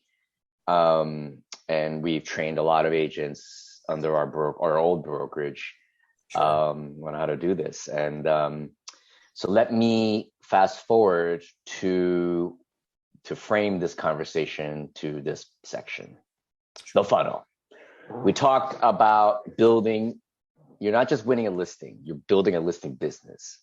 And so therefore you need to create a funnel that has components in it that work. The top, which is how do you get initial visibility to all the leads out there, all the sellers in the area, marketing, how are you going to market them? How are you going to be visible to them? Middle, how do you nurture those leads? How do you stay in touch with them? How do you become top of mind to them when they think about, okay, I want to sell, who do I call? And you got to be one of the few that they think about, right? Or the only one, obviously. But realistically, they're going to be calling 2-3 people. Yeah. So now, the bottom of the funnel, you have these leads. You've been nurturing them. You've been sending them postcards. You've been walking around the neighborhood with your dog in your car, seeing them in the elevator, on the corner, in the park. Now they want to sell. How do you win that deal? So that's what we're going to talk about now. Now, it's the most important part of your day. You get a call, someone says, I want to sell. You don't walk, you run. And the first thing you have to do is answer. And you have to answer very quickly. Everybody wants an immediate answer. You can't answer 8, 10, 15, 24 hours later. It's got to be within the hour. Yeah. Right? Yeah. Why? Because they are also reaching out to other agents, whether you like it or not. Yeah. They are, even if you're best friends with them, they're going to be talking to other agents too. Yeah. So, did you ever, just curious, did you ever ask, what other agents are you interviewing? You always ask. Yeah, I always ask. You always ask. And it's funny how many times you think you're the only one. And then when you ask, oh yeah, I'm talking to 2 others. Yeah. And you're like, or I've got somebody coming over Sunday, or I've got somebody coming over tomorrow night. Like, oh, okay. Right. So now you know where you are in the mix. Right. So that's perfect. So what you got to do whenever you see there's 2 other appointments, we used to always go last. You have to go last. And in my experience, it's because they are going to remember the last one. And we always find you go first, it's bad because you go first, everything's great, everything's interesting, but then they start getting clear on their thought process. They start to ask other questions. Then they ask the second guy these questions, or girl. And then the third one comes and they're already being forgotten about. The memory of you has been replaced by the second person. That's right. And now you're being replaced by the third person. And unless you are clearly better than the other 2, the recency bias is going to overtake their memory of you. So and I want to challenge that a second though, because, first there's a couple scenarios. Yeah. If you happen to be there and, let's say they didn't tell you or we didn't ask up front, we get there and we ask, hey, I'm just curious, are you having others over? And they say, yes, I've got one coming tomorrow, and 2 days later, and you're ready first, you're positioned first. You have to have a follow-up. Yeah, you got to have a follow-up. You got to set that up. You got to follow up after everyone else. And that's my take on it. And, very often, sellers will often just talk to one person, right? Yeah. Well, the first person, right? But if they have 3 lined up and they're really doing their due diligence, you got to go last. You got to go last. And if you're not scheduled to be last, you got to find a way to be last. Like you meet first, schedule another one at the end, right? Well, what do you how do you advise, Well, Jeff? so it depends. There's been times, which I can recall, that if I knew I was first, I was either going to try and make such an impression there and try and get them to wrap it up. I was always a two-step, one appointment, then follow up and close. But it only takes a few times to be burnt. And I said, if I could get burnt and they pick somebody before I ever got back there, then I better do a better job on the first round if I know others are coming. Absolutely. So I started to get really well practiced on, hey, that's awesome. You got others coming. Let me just, so when I did my thing, I would then close a little bit differently and say, listen, have you liked everything you saw? I mean, we could get started today and I'll be happy to make a phone call to the other two and let them know we're moving forward. They may even have some buyers lined up. And I would try and even take that pressure off their plate. Like, you don't even have to call the other two. I'll take care of it. I'll take care of it. I'll call them, let them have buyers. But I'm ready to get started tonight. Like, let's get it going. Let's get it signed. Yeah. Let's get the prep. Because I knew that if I didn't get back there, right, the risk of the loss, right? That's exactly right. Exactly. Okay, so we're on the same page here, right? You got to be last. Yeah. Yeah, or be really good up first and close and be. But no one likes to be closed. I hate that word close. But ask for the business and get them to really, really love you so much they go, we're done, we're good, we love this. Exactly. So that must have been uncomfortable if you had to actually call the other agents. Oh, sorry, I won the deal. I've never had the people take me up on it. Oh, ever, okay, which was interesting because I told them I would do it. Yeah. Like, no, you know what, we'll do that. It's okay. We didn't even know them, or we just called them from a friend. It wasn't like, so no one ever took me up on it, but I think I reassured them that I was willing to take it off their plate, just to take that pressure off them, because sometimes they feel really awkward. But I do remember getting those phone calls when I had that last appointment to come in and, wrap things up. Hey, Jeff, listen, I'm sorry, I got to cancel the appointment. We already chose somebody to work with. We really appreciate your time. And I'm like, I never got back there. Right. So someone must have done a better job. So it was a bit of a, you got to read a little bit while you're there, because someone must have got in there with a one-time presentation. And took it from me. Exactly. So you got to know where you stand in that minute. Great. That's awesome. All right. So now you get the call, you get the email. Yeah. The first thing you got to do is respond with a call or an email, right? Or both. But the email, let's say you email back, great, so excited to meet you, so excited to be speaking with you. Let's set up an appointment to talk. Set the appointment. Mm-hmm. Now, what do you do before the appointment? We always recommend you got to send something. Yes. And back in the day, you would print something out, FedEx in a binder. Yeah. Right? You could still do that. And I would do that, but I would also send something digitally. And you need to send something good, damn good. And that's where HighNote comes in. That's where we built this tool for HighNote. And this is how you win the listing. Chris Lim, my former partner at Climb Real Estate, was one of the best agents I've ever met. He could sell anything to anyone, but he was a huge producer. He's now president. I think he's president of Christie's International Real Estate. So after we sold Climb, he went to App Properties. He's running franchise, and they bought Christie's. But he's amazing. But what he does, and this came from his brain, the traditional way was to send one listing presentation, but we send two. Why? You send one before. And the first one is about establishing credibility. You need to establish credibility. Why? Because they don't know who you are, generally. Now, we're not talking about a referral from a friend or something like that. And even then, they don't know who you are.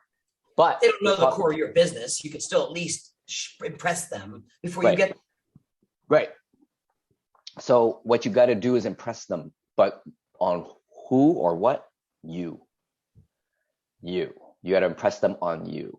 And it's contrary, because everyone's like, don't sell yourself. Then they say, no, they need someone to trust. and it's you. Otherwise, they would just go put this thing online themselves.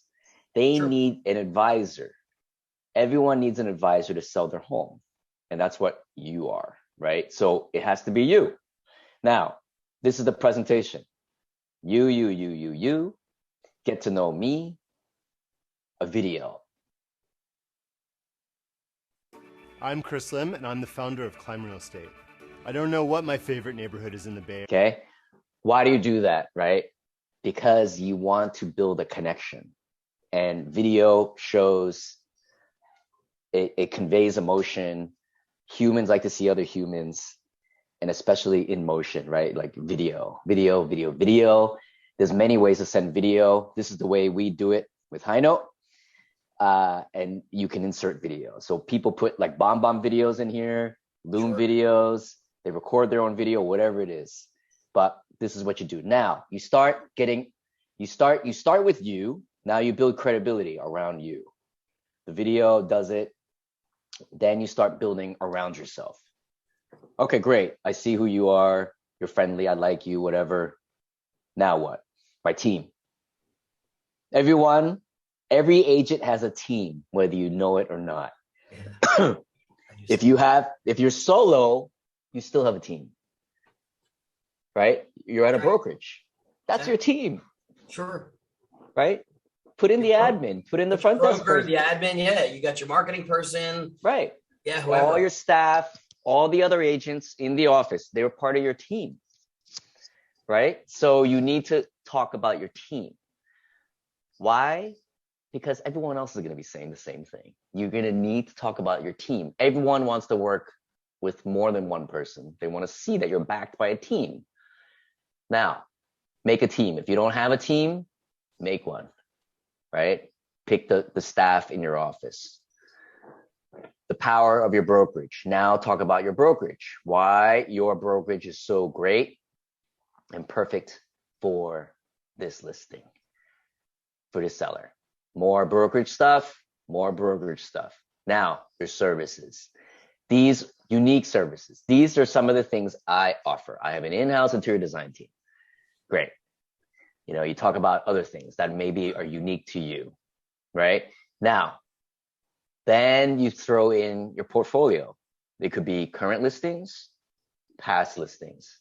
This particular case was a big listing. So he put in a 112 unit condo development that he was selling, a $1,500 per foot unit. It was like a big townhome in the Mission, and then another project we were selling at 35 Dolores. So this was tailored towards that seller. And in HighNote, you could just drag and drop these right in. And again, this is so much sexier this is so much better than watching people put attachments and links and stuff. Yeah, exactly. That's here's what a link to YouTube. Here's a link to this. Here's a photo. Like, this is so much nicer. Right. Thank you. And then then you also have to say, the neighborhood. You need to show that you know the neighborhood. You could show it, or you could say your brokerage knows it, right? And why? Because they want to know that you specialize in the neighborhood.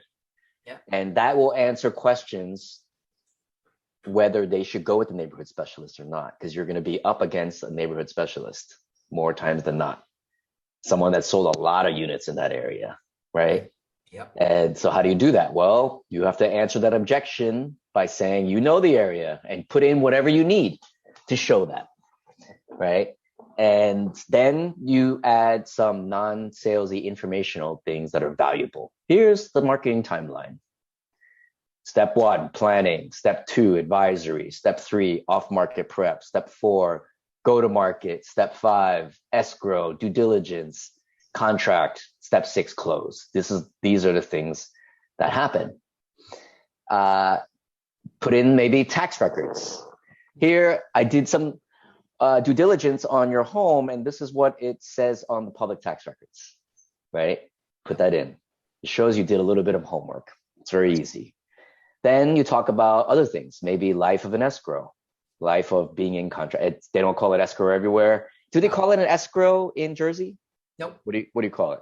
So They'll just say under contract. Under contract, right? Under contract. So when you're under contract, this is what happens. Yeah, you're under contract and then closes. Yeah. So put in whatever works in your market. What's the value of your home? I'm not going to give you the value of home. No. You don't do it before the meeting. Right. Why do you advise them, Jeff, of that? You can't, first of all, two things. A, you can't possibly, I would, if any, and I even set it up this way, saying, if I was on my two-step scenario, and they would say, oh, we had another agent come in yesterday and they gave us the value of the home. And I'll say, oh, was that your first appointment with them? Like, oh, yeah, they just came yesterday and they told us the value. And so it's interesting. What I find it interesting is that they've never seen your home before. And they came prepared with a valuation of a home they've never seen. I said, it doesn't make much sense. I need to actually look at your home and the location and the upgrades you've done. I find it hard for a professional to give a really good opinion of value before they ever walked in your front door. But that's how they've done it. I'm going to do it this way because now that I can see all the improvements you've done, let's now go at this way. So exactly. I always, without talking badly about it, I made business sense out of it. How can they give you a value of whom they haven't seen before? Right. Or you say, that's not my policy. I don't do that, because you need to understand also the seller's needs. Like, what do they expect? Yeah, what do they expect? And of course, they won't tell you what the other agent said in value, but what do you got? They want to see the difference. But, I'm not sure yet. Let's walk through the home. Even though I've got my CMA prepared, I need to now know what I'm going through. That's right. And, the other reason why you don't send it ahead of time is because how many times has this happened when you send it beforehand and it's lower than what they expect? Despite the fact that you think it's right on. Right. Every seller thinks their home is worth more than market. I don't know any seller that doesn't. And if they don't think it, they want it. So they don't want to hear that, hey, the market says your home is 700. I'm going to get you 700. Well, anyone could get me 700. Sure. How are you going to get me 725? How are you going to get me 750? If you think about your job as a seller agent and how you're going to beat the other agents, your job is to get the highest price. And you're a listing agent that can do that. Otherwise, then you're just interchangeable with that one, right? And if automated CMAs were that valuable, they wouldn't need us anyway. That's right. So the second you send them something in advance or email, now you're playing defense. You're on defense. They're like, you're trying to defend why they think it's lower. Well, I didn't get a chance to explain, and they're already trying to shoot you down why you're so low. Right. First of all, you didn't even make up the numbers. You're just using comps. That's right. So you're on a defense. Don't do it. Yeah, never do it. And the other reason also is because you got to add value to your service, and which means you're more than just a CMA. Otherwise, just go to Zestimate, Zillow, right? So you got to be more, you got to change it, the conversation from being, hey, can you just tell me the value of my home? Send me your comps. No. Like I need to show you why I'm the guy for you. Yeah. Right. Or the girl, and why I'm the best agent for the job. You're cheapening your value by just sending comps in or a CMA in ahead of time. Well, and you could even say, I can't send you anything because I haven't even seen your home yet. That's right. Once I see your home, I can leave it with you for sure. Exactly. But it's hard for me to give you a value of something I have not seen. Right. Right. So let me at least come take a look, because I'm sure you've done some fabulous upgrades or that's right. Values. I want to make sure we account for all that. That's right. Yeah. So exactly. All right. We beat that to death. That's good. Now we also send the listing agreement in ahead of time. Okay. And the great thing is with HighNote, you do that, and what happens is you get analytics on what's being read. So you're checking to see if they've clicked on it and opened it. Okay.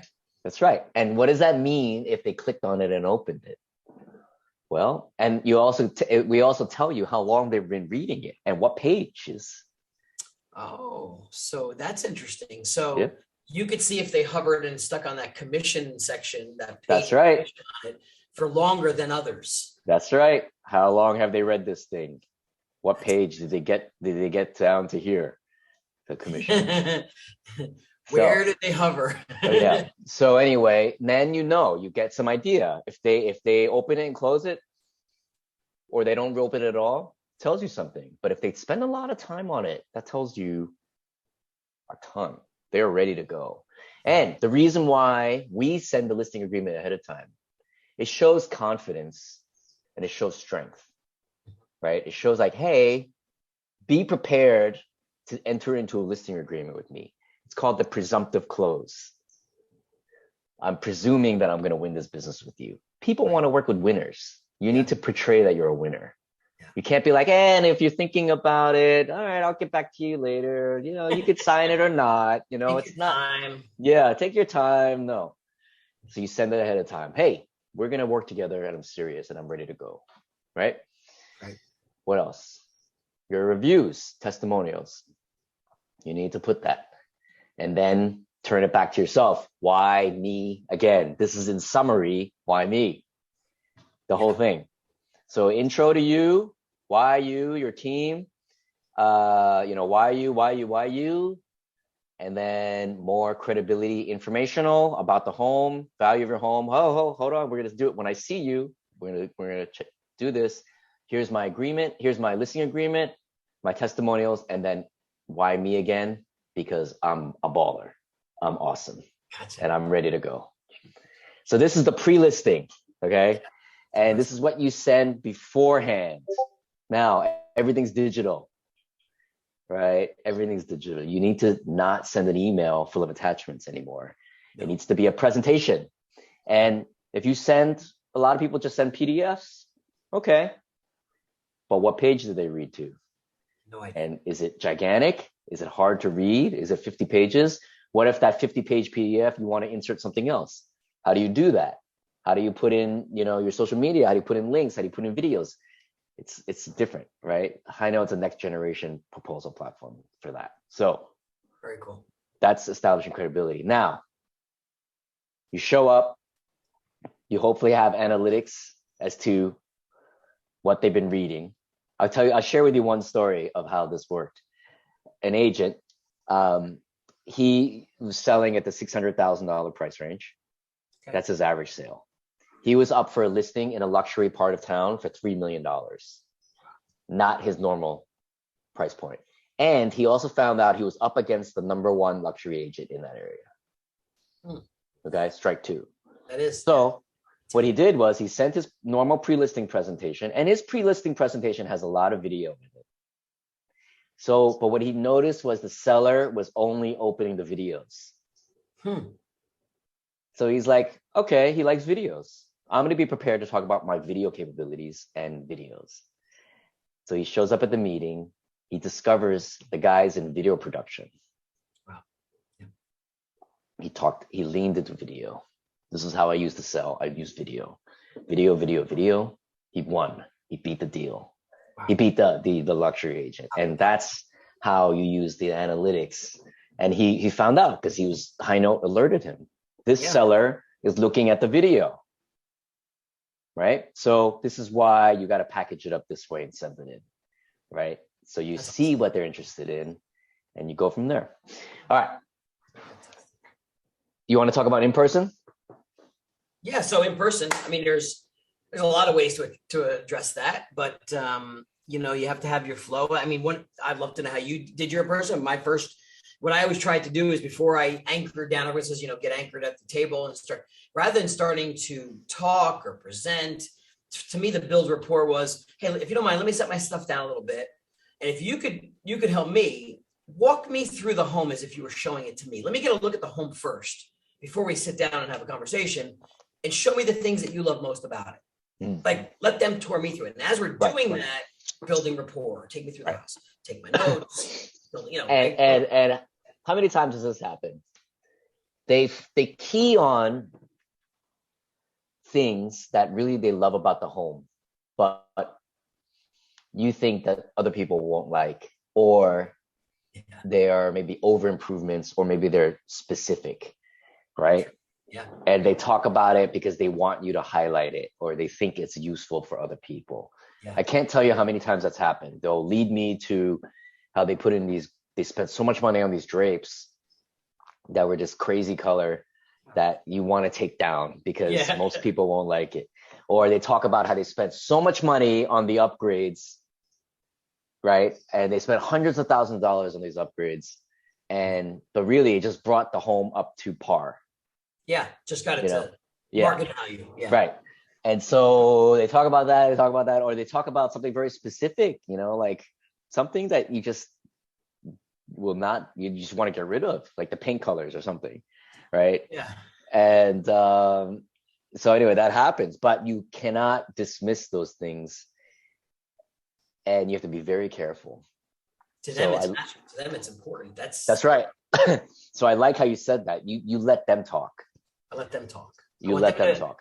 Let them be in the driver's seat, so they don't feel intimidated by me just yet. I'm not taking control just yet. When it's time for control, when I get to the presentation, so I'll be a little more dominant. But let them. Right. This is their show. That's right. Let them show, so you know what's important to them, what they're emphasizing, what they're not emphasizing. That's right. Right. Yeah. Now, if you send the pre-listing the way we're talking about it, and they read it ahead of time, sometimes they don't read it. That's fine. But there's a lot of times they do read it. And the other reason why you send this stuff ahead of time is so that you get all of the basics out of the way. You don't got to talk about yourself, your team, your brokerage, why your brokerage, all the other sales. You don't have to talk about all that stuff. Right. So you get to the heart of the matter, right?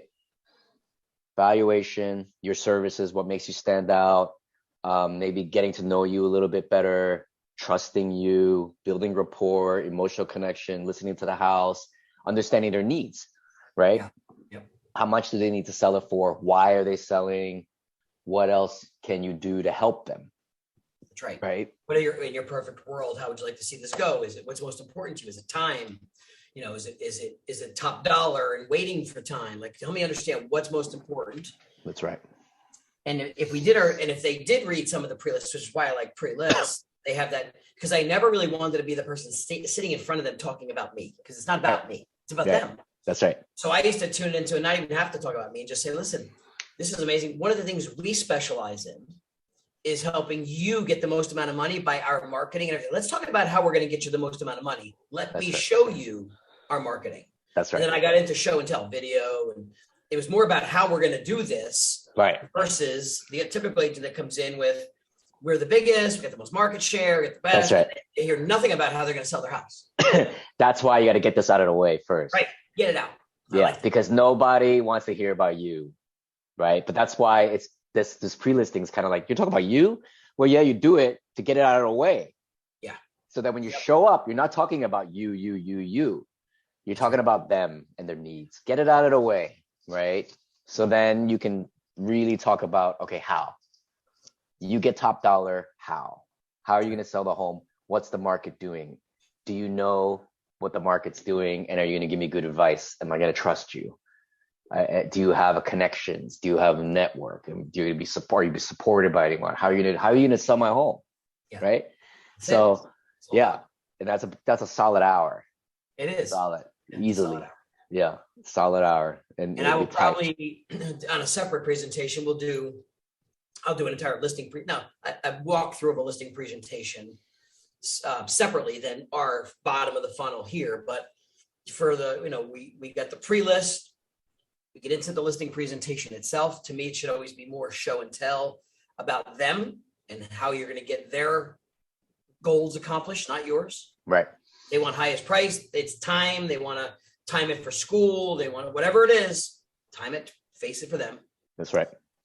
And I always bring physical stuff at this time.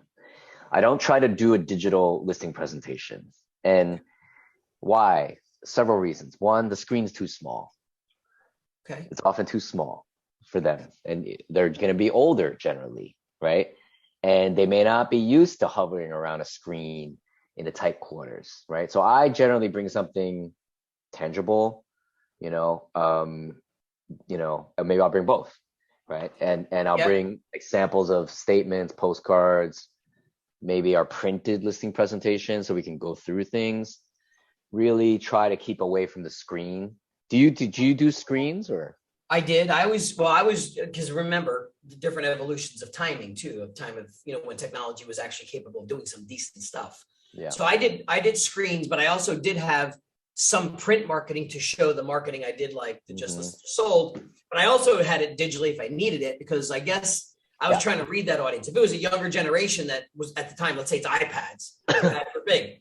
Well, I could flow on my iPad to match up. If it was senior, they were like, I can't see that thing. We went to print. That's right. So bring both.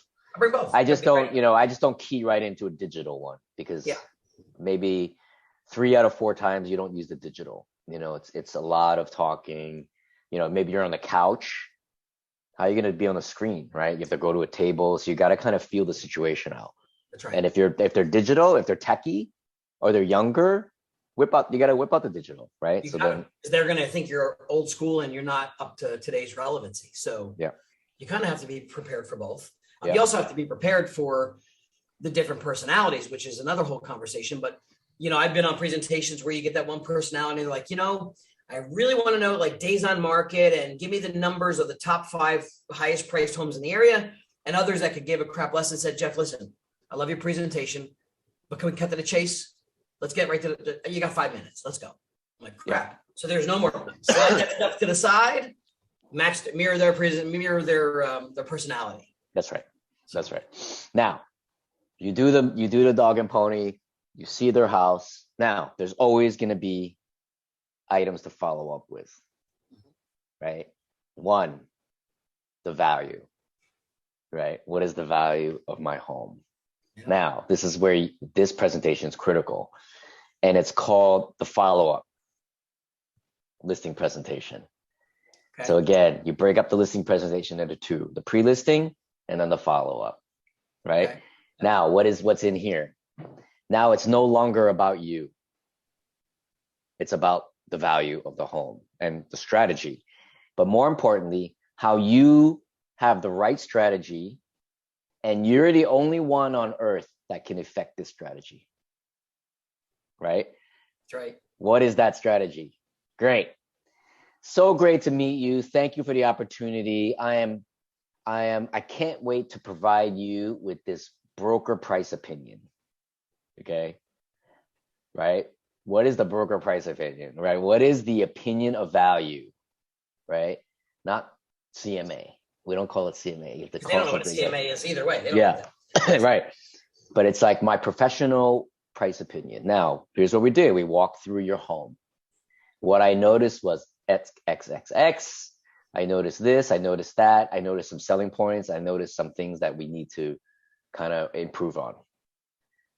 Negative things, positive things, whatever it is. Now, other things, other recommendations, square footage consideration. In San Francisco, square footage is huge factor. 1,200 versus 1,300 square feet, to 2,500 versus 2,700. There's a big difference because every dollar per foot counts.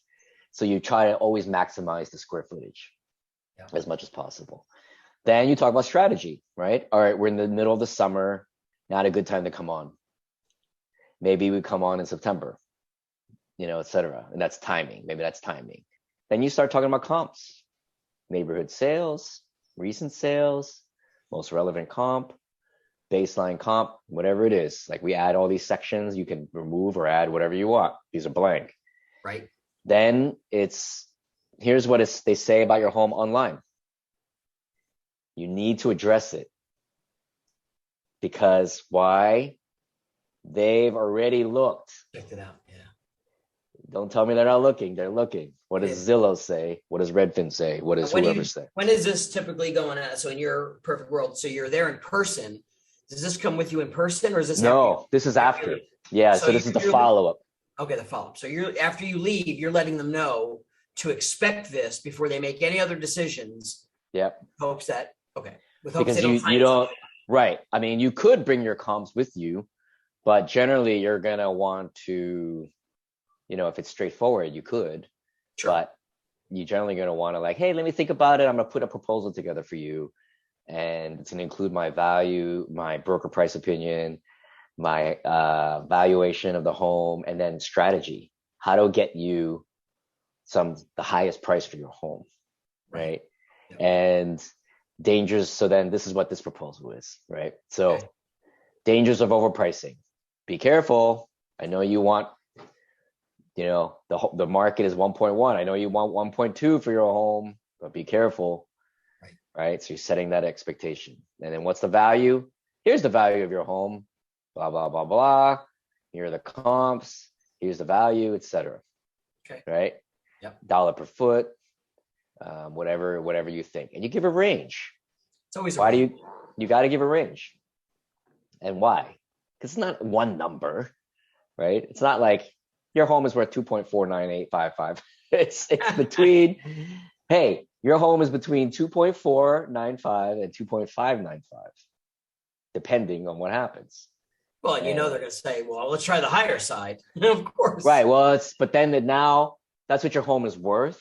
But then there's the listing price. What do you list it at? Right. So your home is worth between 2.5, we think 2.495 and 2.595. But wait, you don't ask for 2.6. I mean, maybe you do. Maybe in a market that's trending down, you do, because everyone's going to negotiate during a down market. But in an up market, strong market, you want to price low. Why? Because you may get multiple offers. It's going to push the price up. So the value of the home is different than the listing price of the home. Very different, right? So, yeah. And then, so you do that. Sales and marketing calendar, great. This is what we got to do. It's that week 1, week 2, week 3, week 4, right? Excellent. Yep. A lot of things you're going to do. Here's my listing agreement. Ready to go. Yep. We got to sign this. Disclosure. Don't forget, we got to disclose things. And this is what we got, why we got to disclose and what we need to disclose. Then look how this is. Testimonials again. And don't forget, I have 1 billion 5-star ratings. I have very recommended, et cetera, et cetera, et cetera. This property assessment, should be a little higher. Recommendations should be higher, but essentially the testimonials should be at the end, right? It's like, okay, property assessment, recommendations, my team, testimonials, why me again? And then maybe something like, these are the reasons why your home isn't selling, right?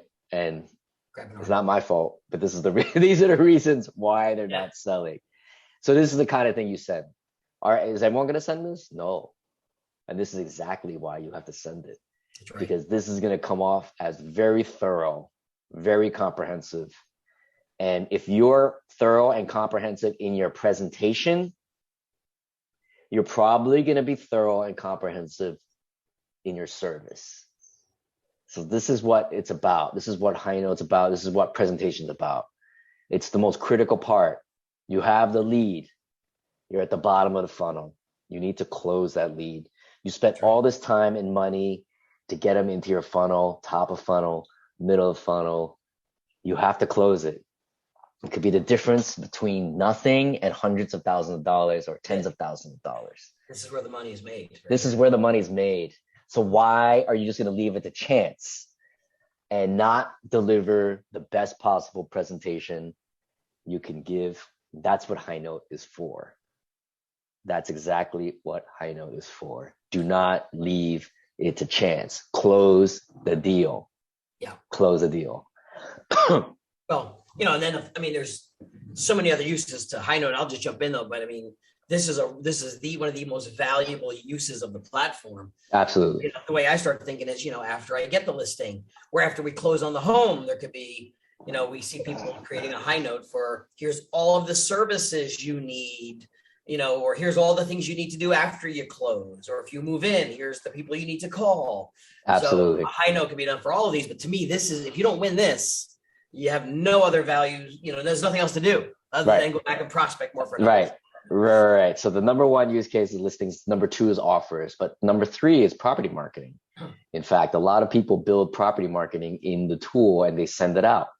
But let me show you some of the examples of those other use cases you're talking about. Well, please do. Yeah. So they are things like winning buyers, obviously, right? Keeping clients informed. Congratulations, we are in contract. Here's the next step.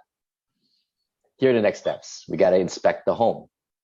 We have to review disclosures. We have to secure a home loan. We have to walk through the home. We have to sign documents and close, and congratulations, you own the home. This is obviously for a buyer in contract. That's right. Now, of course, you could create one for the seller, Yeah. right? And what would that be? Congratulations, you're in contract to sell your home. Here's what we got to do next. Make sure the buyer gets their inspection done.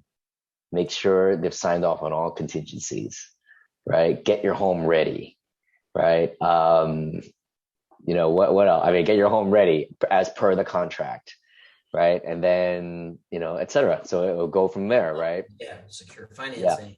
Yeah, right. Neighborhoods or communities, like doing neighborhood marketing or community marketing. Hey, I'm the top agent in this area, or I love Sussex County, and these are all the neighborhoods in Sussex County and why I'm an expert. Yep. This is something that we used as agents in San Francisco, and our neighborhoods were buildings too. So we would market the whole building and say, this is a building. It's called Mira. Here are the price ranges. Here are the amenities. Here are the floor plans. Here's some animation, right? Here's what it's going to look like. Now this building's built, but this is what we would send rendering of what the building looks like, right? Basic. And then, here are some floor plans. Here's what renderings are going to look like. Here's the architect. Here's the developer, and the location is ideal, right? And then this would be like a Google map to the location. It's great. So, yeah, things like that, and then they, client retention. Here's another use case. Congratulations, we're done, right? Here's so many agents just run off. They'll go to the next lead and deal. You can't. Cash the check. Yeah, you have to end it properly and with class, and you have to do your job. Here's a closing statement. Keep this handy. Why? You're going to need this for your taxes. That's right. Contract. Here's the contract. Here are utilities. Right? Yep, perfect. Here's the home warranty policy I purchased for you if you do that. Property taxes. Here's how, so this is a little bit mixed. This is really for purchasing, right? But congratulations on buying the home. Here's how you change utilities, home warranty, property taxes. Now that you moved into San Francisco, here's how property taxes work, right? And don't forget to review me. Yeah, that's a good place to put the reviews. Yep. Still yep. Now, what are they going to do? Also, in the beginning of the tax year, they're going to Google or Gmail, in their mail, search for this thing and get their closing statement. And you're going to get analytics when they open this. Hey, so-and-so opened this thing, and they're checking out the closing statement. That's right. You get a trigger that someone opened it. You get a notification. That's right. The document. That's interesting. That's Now great. Reach out to them. Hey, just wanted to see how's everything going. I hope everything's been going the past year. Reach out to me anytime. Stuff like that. So it's a great way to wrap up the conversation. The transaction with them. So anyway, back to the bottom of the funnel. And so this is it, and then after you send the follow-up, right, to them digitally, then you call them. Hey, what's going on? And the other thing too, you need to do, and we didn't talk about this, the decision makers. How often is it that you talk to one person of the married couple, right, and you have what? And not the other sometimes. That's right. That's a big mistake. Yeah. Big mistake. Because here's what often happens. The wife will talk to one agent. The husband talks to another. You speak to the wife or the husband, you speak to one of them. And you have a great meeting with one of them. That wife, let's say the wife loves you. The husband doesn't know who you are and doesn't know anything about you. But guess what? Guess who the husband likes? The other one. Yep. And you had a great conversation with the wife, but the wife can't convince the husband that you're the one. And what happens? You lose the deal. Yeah, it's happened. I know it's happened to me. It happened to me. I made that mistake a bunch of times. You absolutely must schedule, if you have not already, a joint meeting with both of them.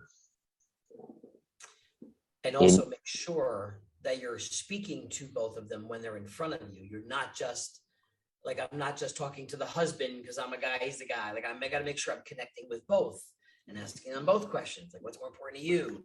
They may have different things that, well, timing is important, money's important. Okay, so timing and money's important. Like, you got to do both, because I've actually misread, and I kept, for some reason, was more tending to talk to whatever, the husband or the wife, whichever, but they felt that I was kind of like not ignoring, but not paying attention to the other party. And that is a huge mistake. Some people will actually just realize that and be like, I didn't like them. Right. Boom. Yeah. I'm like, oh crap. Yeah. And so you need to sell them together. You need to figure out who the decision makers are and speak to them both at the same time if possible. Right. And do it in person. You have to have it in person, right? You might have had it in person with one, but the husband was busy at work, couldn't do it. Now the next one is a Zoom meeting or whatever. No, insist on it in person. Insist on it in person, right? That's the best way you're gonna close them, right? And if not, your chance of closing it is lower. So that's just. So do you put your numbers in that presentation when you send it? Or if they have that on the last call, do you not get in again? If they already have the numbers. Yeah. Or do you send everything and say, hey, I've got your numbers prepared. I'll be happy to, I'm ready to bring them out to you. Yeah. I mean, it depends, right? I think if let's say you were like earlier in our conversation, if you were first, that's right, and there were 3 people or 2 people behind you, insist on it in person. That's right. You have to bring it by, and then I wouldn't even, you send it digitally, but maybe you'd send some of it digitally and you say, oh, I have a lot to show you on the CMA, the comps. It'd be easier if I could show it to you in person, right? Just get an excuse to show up again. That's right. And maybe do have a reason. Like, hey, I wanted to bring my stager by, or I wanted to bring my painter by, or I wanted to bring my handyman by to get estimates for you to, provide value, really, to show you, hey, I'm bringing my painter and handyman and stager by. I'm ready to go. Yeah. Don't worry. I know you haven't made a decision yet, but I'll get you a free estimate. Find some reason to come back again. That's right. This is, of course, if you're like first and there's many to follow up with. Yeah. And you've identified some things they need to fix. You can't assume what's wrong with my house, but if we identify like, there needs some spackle touch-ups there. Yeah. You know what? I have a guy that does some touch-ups. We'll get an estimate for you. Right. But it would come out in the walkthrough, right? That's right. Like you walking through, oh, I got to fix that. Yeah, I don't know. Oh, don't worry. I get that handled. I know I have a perfect guy for that. Right. And I need to repaint this. Do you know a good painter? Oh, I have the perfect one. And, staging. Do you think I need to get a stage? Absolutely. You need to get a stage, and I'm bringing my stager by, for an estimate, So it's like, you got to have another reason to come back. And, it's in person. You got to, you got to close it in person. Yeah. And then it's just, ask for the business, get them to commit. We're ready to move forward. I've got everyone lined up. I would tell them I've got everyone lined up. Right. I called my photographer already. I put my photographer on notice, getting a scheduled appointment with him. That's right. Her. Got them ready. What's a good day for the photographer to come by? That's right. Oh, it's in something. That's right. Danny's on the paperwork yet. What's a good day for my photographer to come by? That's right. Friday's good. Fantastic. Yeah. So we get this done tonight. It's Wednesday. So we can get this stuff done tonight. I'll have the photographer here on Friday. And then we'll do our coming soon advertising next Wednesday. We'll be good to go. Right. Yeah, that's right. So you gotta like be of action, be of value, and proactiveness will be your biggest trigger. But you have to be, hey, you can't be sort of like, oh, let me go find a painter for you. I'll go to Yelp and kind of find the best. No, it needs to be. You need to have this Rolodex of service people ready to go. And they're on call, you're a beck and call. You got to make it easier. hey, let me call my painter and see if he's available. I know he's very busy. And, wrong answer. It's got to happen. It's got to happen now. Right. So, all right. So bottom of the funnel, we wrap up, we get the listing. We saw some other cool uses of HighNote. So for those couple of messages for those listening, kind of to wrap this up in a bow for now, if you're new on the newer side and have not done this level of marketing, two things. A, understand that your competition may be using this kind of marketing. So don't think like, I'm not really ready for this, or I don't have video, I don't have links to this stuff. You need to get yourself prepared. Even if it's not at full scale of some of this stuff, start to build your portfolio of things. It could be 3 things instead of 10, but understand your competition may have these types of. You're up against people. Yeah. You're going to be up against people that do. So what are you going to do? I would, in the very beginning, I would just maybe create fake marketing around your own home. Or leverage your broker's marketing or someone else's marketing that you will do if you get this listing. Like that's right. Or bring a teammate, like bring a top listing agent involved. That's right. And bring him to help you, because you're, if you think you're gonna win this deal with no listing experience, unless you're best friends, it's gonna be very difficult. Even still. So if some folks listening want to take a closer look at HighNote and the uses of it, we'll put the link to it here. Is there any special way to see a demo? What do you recommend if they want to take a closer look at it, to use it for these purposes and the others? Yes. So we need to get that. So you come, we got to get HighNote.io. Yeah. Right. Yep. Right. And we'll provide, there's a link. Put a link right here. Yeah. Yeah. There's a link right there. Yep. And you're going to get a special discount. Oh. Just because you're Jeff's friend. So if you're watching this on YouTube and the coaching platform, we'll do a special discount for those who are watching this series. Let's face it, they took the time, they watched 1, 2, and 3, or maybe they watched it all together as one. I'm a big HighNote fan for these reasons. It's visual marketing. I love the data. To me, the data is the most important thing. To just watch what they're clicking on and not clicking on and know when to follow up with them is just really slick as hell. Absolutely. And there's a whole thing though, if we want, we could talk about during the listing and after listing, how you get more listings. So maybe we'll make a series 4 after this one. That's right.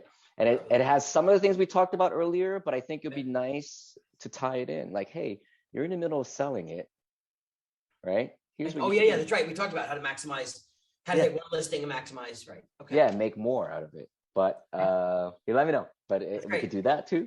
And how do you squeeze as much juice out of that lemon as possible, right? One listing. Yeah. All right, so let's wrap this session up. Listing Domination, thank you. Great ideas, great strategies. Hopefully you're paying attention whoever's watching this to execute some of these ideas. And then check out the link below if you want to check out HighNote. We'll drop a link in here for you guys for the link, the demo, and you can get a discount and all that fun stuff from us too. So absolutely. See you guys on the next round. Cool. Thanks.